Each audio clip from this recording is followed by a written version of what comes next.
Welcome to the Shotokan Chronicles. In today's video, we're going to be returning to Nakayama's Legacy and continuing with the Shotokan Kata series. This time we'll take a look at Tekki Shodan. But first, be sure to subscribe to the channel and click on the notification bell so you don't miss out on any of our future videos. Here at the Shotokan Chronicles, we're very pleased to announce that we have partnered with the Great North Apparel. Go to thegreatnorth.net, check out some of their merchandise, and when you're cashing out, use the coupon code Shotokan to receive 30% off of your order. So today we're going to take a look at the kata Tekki Shodan. The series of Tekki katas all use the horse riding stance or the straddle leg stance, Kibadashi. This kata of the three Tekkis is my least favorite. I remember preparing for Shodan and having to prepare this kata as a possible second and getting up in front of the entire class at the time, being very nervous and having to perform the kata facing the class, which would have been a direction that I had never practiced facing for doing the kata. And that's something that I recommend to all students, is when you're practicing kata, change the alignment of where you start. So face the front of the dojo, do the kata. Face an angle, practice the kata. Face the side, practice the kata. Because sometimes you'll get a mental block that you have to be looking in a certain direction. I've seen it with some of my other students as well throughout the years as I was teaching. This kata has always been an enemy of mine, let's say. It's not that the kata is difficult, it's just that, I don't know, it's some kind of block there, psychologically perhaps, I don't know, there's something that I just do not like about it. However, it is a effective kata. The JKA tradition is that it is defending yourself in an alleyway or along a path. I've also read that it's for being on a ship, defending yourself on a boat, on like a fishing vessel or something like that.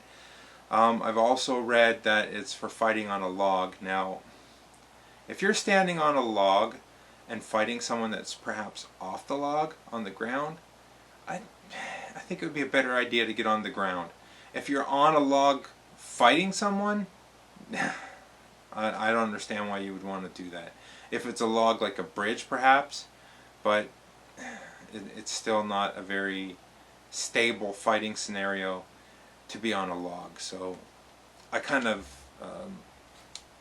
throw that idea out with the bathwater, so to speak. I'm going to give a shout out to Bill Blinky from down under in Oceania. I know he's a great supporter of our channel and he checks out a lot of our videos, and he's asked me a few questions about knee lifts and stuff like that in the past that have been changed or omitted from katas, and my opinion on those. The thing is, with changes to katas, different groups, different organizations will have their variation of how things should be done according to their group, their organization. Also, the masters of each organization is going to have a different idea on how they want the kata to be performed, etc. So there are some things that I might suggest that if you take back to your organization or take back to your dojo, the instructor is going to say that's not the way to do it.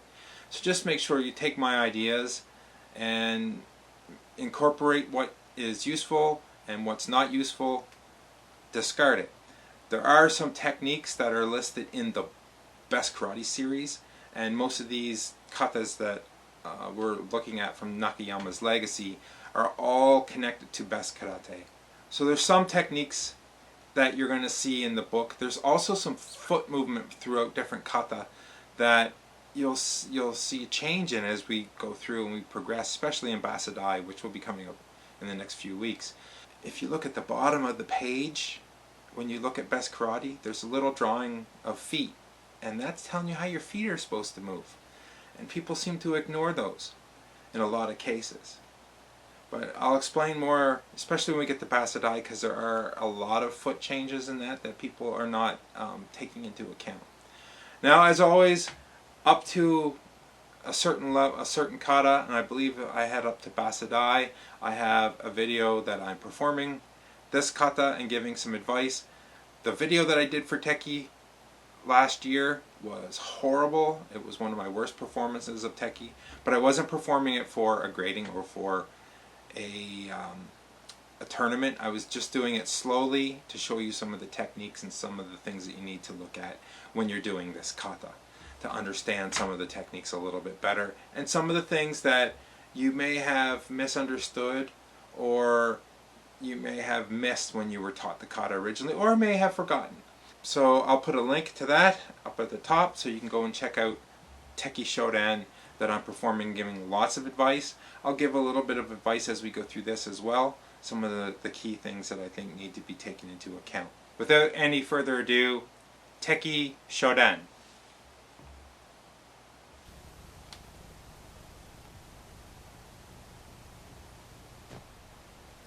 Teki is the driving force of karate, giving power to the waza.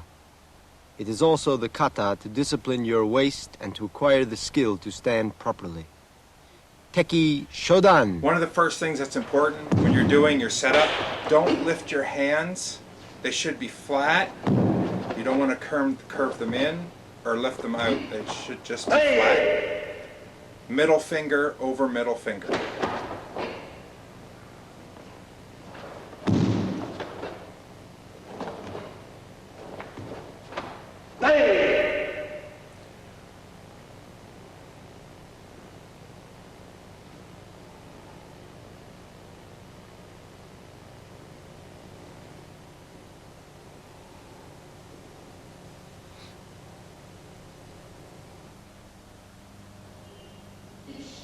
So when you lower yourself on that first movement, that should be the height of your stance for the rest of the kata. You should not be bobbing up and down. The first movement is not just straight up like this. It's a hooking block, so you're coming over. So you want to slice and come over.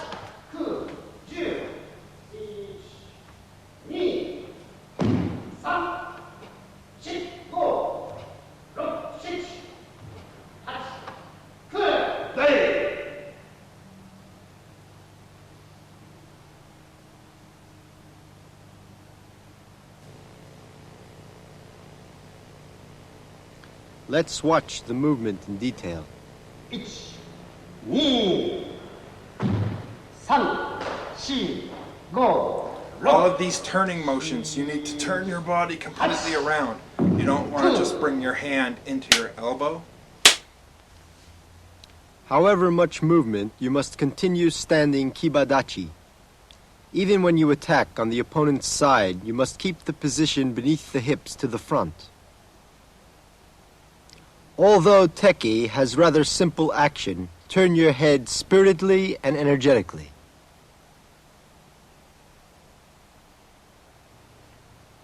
One thing that's important, this is not fist, palm facing out, palms facing your head. When you attack to the side, you must turn your head first. In the 10th and 14th movements, you turn your head only.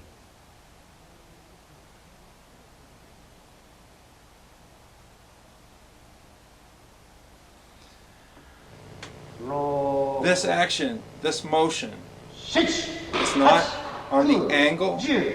It's to the side, without losing stance. In the 9th and 23rd movements, you need not twist your arm because you catch the opponent's fist with Haiwan Jodan Nagashi Uke. The back of your hand still turns outward.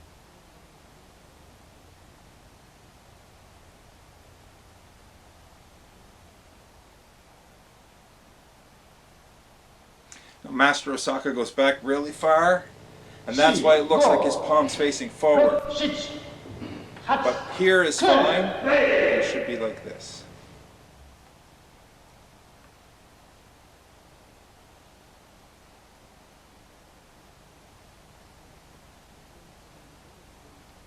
Teki has only transverse movement. When moving from side to side, there's a tendency to move forward. Please pay close attention not to move forward. As before, when I mentioned the hook punch, the hook should not be up high. Here, relax your shoulder. In front, space between your body and your arm. To get the perfect Let's have another to get the look perfect from the position. beginning. Chudan oizuki, bend the elbow. You should get the perfect position. This should be on an angle, not straight. This becomes weak. Here it is strong.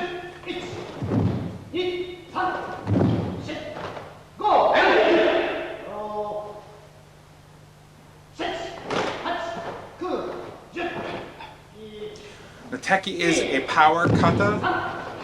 You're using strength and dynamic action here, not just speed and trying to be quick.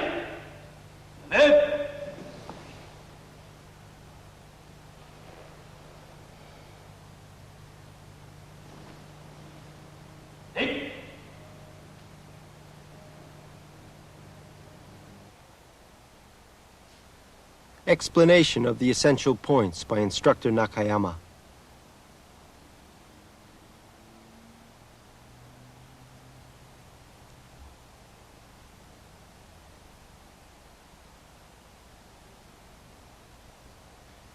In this foot movement, step, moving your knee in a high arch.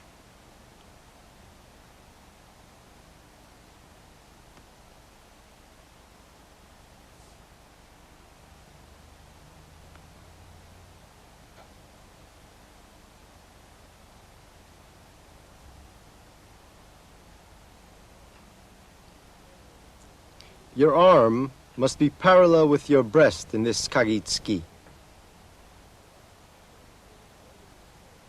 To make this form, lower your shoulder and stick it out forward a little bit.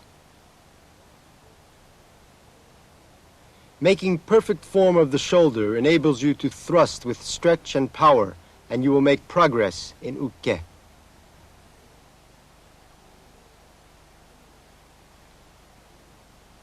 The key thing here is not to go around, it's to hook.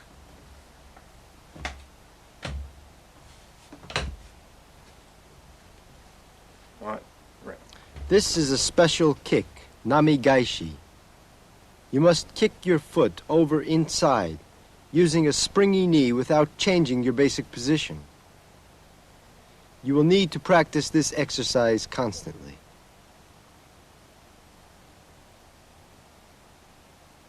A lot of people like to swing the foot up and touch the other leg. Think of lowering your hip and then flipping your foot inward towards the center of your stance. So as Master Osaka was doing, practice with your hands down, and you want to hit your hands as you lift your foot up. By sinking your hip as you lift your foot, that'll help you keep your balance. This kata in the bunkai, in the application, has a lot of throws, a lot of readjusting and control of people. As I get the ability to get a partner, once we come out of COVID-19 a little bit more, I'll do an application and show you the IKD basic version, as well as some adaptations that I have added to it as well.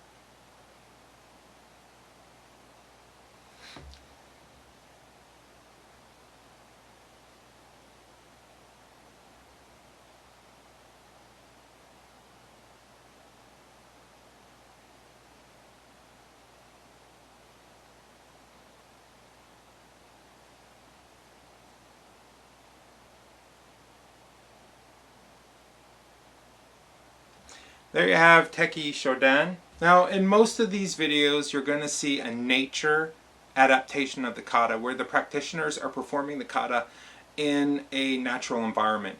And on my other channel, that I just posted the videos raw without my commentary, there was a comment that you should never practice karate on an uneven surface. And I believe that was for the Kankudai video, which they show them performing it on rocks near a beach.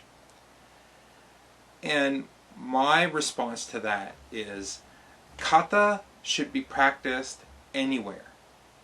You shouldn't worry about the surface you're on. If you're on an unstable or slippery surface, you need to practice the kata, but you need to be aware of the surface. You always need to be aware of your surroundings to remain in a complete state of Zanshin. If you're not in a state of Zanshin, you're going to be in a state of Kyo. So Zanshin is awareness and complete and total understanding of what's going on around you. Kyo is a situation where you're off balance, whether mentally, physically, or emotionally. So if you're on an uneven surface, you're going to be in a state of Kyo, yes. But Zanshin will supersede that if you understand that you're on an uneven surface and are adjusting. You need to be able to defend yourself in any situation. So if you're practicing on an uneven surface, you're prepared to fight on an uneven surface. As I said, Tekki Shodan is not one of my favorite katas. It is, however, one of the katas that you have to perform. It is one of the original kata in Shotokan. It predates the Heian katas which we looked at for the past few weeks. Teki is essential to learn. And as you know, some organizations and some instructors will only do Teki, only swear by Teki.